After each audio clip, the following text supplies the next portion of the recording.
Hi అండి, నమస్తే. మనం ఈరోజు షార్ట్ వీడియోలో అయితే గోద్రేజ్ కంపెనీకి చెందిన గ్రాసియా గురించి అయితే తెలుసుకుందామండి. టెక్నికల్ అనేది ఏముంటుంది, డోస్ ఎంత ఉంటుంది, ఏ పంటలో వాడుకోవాలి అనే దాని గురించి ఈ వీడియోలో అయితే పూర్తి సమాచారం అయితే ఈ వీడియోలో తెలుసుకుందాము. వీడియోని చూస్తున్న వాళ్ళు ప్రతి ఒక్కరూ లైక్ చేయండి, ఛానల్ని తప్పకుండా సబ్స్క్రైబ్ చేసుకోండి, ఫాలో అయితే చేయండి.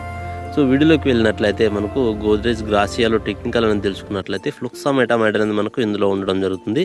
10% ఈసీ రూపంలో అయితే ఉండడం జరుగుతుందండి. సో ఇది ఒక మనకు పత్తి పంటలోను, మిరప పంటలోను, ఇతర అన్ని రకాల కూరగాయ పంటల్లో అయితే దీన్ని వాడుకోవచ్చు. మనము ఏ పంటలోనైనా స్ప్రేయింగ్ చేసుకోవచ్చు. ఇది పంటలలో వచ్చు పురుగు సమస్యకు, అలాగే మనకు కాయతొలుచు లద్దె పురుగు, అన్ని రకాల పురుగు సమస్య నివారిస్తుంది.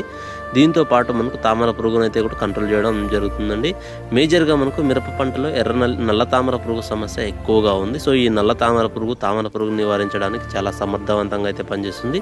దీన్ని ఒక ఎకరానికి 160 ml అయితే వాడుకోండి, మంచి రిజల్ట్ అయితే రావడానికి ఆస్కారం ఉంటుందండి. వీడియో చూస్తున్న